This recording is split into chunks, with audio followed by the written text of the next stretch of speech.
Hello friends, here I am again with a new inspirational video. You will really love it. So, let's start without any further delay. एक बार समुद्र से होकर एक नाव यात्रा कर रही थी। सब कुछ प्लान के मुताबिक ही चल रहा था। अचानक समुद्र में एक भयानक तूफान उठा। नाव उस तूफान को झेल नहीं पाई और नाव डूबने लगी।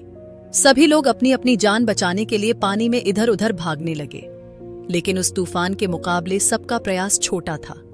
धीरे धीरे उस तूफान ने नाव को अपने आगोश में ले लिया और नाव समुद्र में डूब गई। उस तूफान ने एक एक करके सभी को मौत के घाट उतार दिया, सिवाय एक व्यक्ति के। तूफान ने उस बचे हुए व्यक्ति को एक टापू पर ले जाकर छोड़ दिया। कुछ देर बाद उस व्यक्ति ने अपना होश संभाला और आसपास देखने लगा। उस टापू पर उसके अलावा कोई भी नहीं था। अब वह चिंतित था कि वह घर कैसे जाएगा। वह घंटों घूमता रहा, लेकिन उसको कुछ भी ऐसा नजर नहीं आया जो उसे उसके घर पहुंचा दे। उसने अपने दिमाग का पूरा उपयोग किया, लेकिन उसका किया हुआ हर प्रयास विफल रहा। उसने एक दिन बिताया, 2 दिन बिताया, तीसरा दिन भी बीत गया। उसने अब सोच लिया कि यहां से निकलना मुश्किल है, मुझे अब यहीं रहना पड़ेगा। उसने मन ही मन अपने भाग्य को भी जितना कोस सकता था कोसा। उसके लिए वहां खाने के लिए नारियल था, मछलियां थीं, पीने के लिए पानी भी था। उसने मन बना लिया कि वो अब यहीं रहेगा। कुछ दिनों की कड़ी मेहनत के बाद उसने लकड़ियां जोड़कर एक छोटा सा घर बना लिया। अब उसने अपना मुख्य खाने का पदार्थ मछली और नारियल को बना लिया। उसके पास अब खाने पीने और सोने के अलावा कुछ और नहीं बचा था। वह रोज सुबह उठता और नारियल का नाश्ता करता और दिन भर के भोजन के लिए मछलियां पकड़ने निकल जाता। वह दोपहर तक मछलियां पकड़कर और उन्हें भूजने के लिए लकड़ियां बिनकर घर लौट आता। अब यही उसकी दिनचर्या थी। एक दिन वह मछली पकड़ने गया था। उसने मछलियां पकड़ी और कुछ सूखी लकड़ियां जुटाकर घर के तरफ चल दिया। वह घर के पास पहुंचा तो वह स्तब्ध रह गया। उसने देखा कि उसका पूरा घर आग के लपेटे में है। थोड़ी ही देर में उसके घर को आग ने अपने गाल में समाहित कर लिया। उसने यह घर बहुत मेहनत से बनाया था।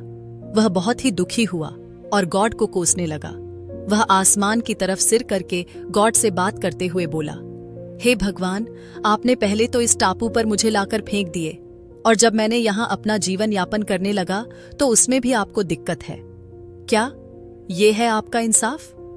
यह कहकर वह वहीं जमीन पर बैठ गया। दोपहर से शाम हो चली थी। तभी एक बड़ी सी बोट उस टापू के पास आकर रुकी। नाव को देखकर वह व्यक्ति बहुत खुश हुआ। उस नाव से सिग्नल मिलते ही वह जाकर उसमें बैठ गया। उसने कैप्टन से पूछा, आपको कैसे पता चला कि मैं यहाँ फंसा हुआ हूँ?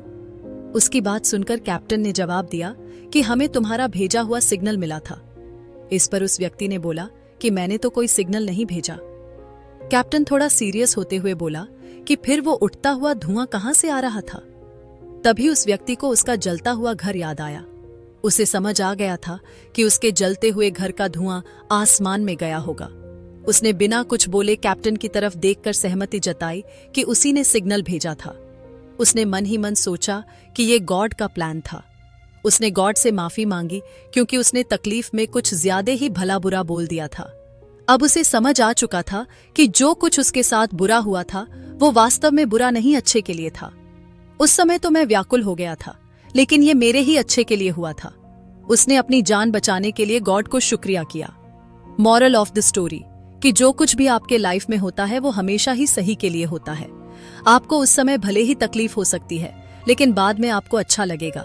तो आपके साथ अगर कुछ बुरा हो गया हो तो आप ये समझिए कि इससे भी बड़ी समस्या आने वाली थी जो टल गई।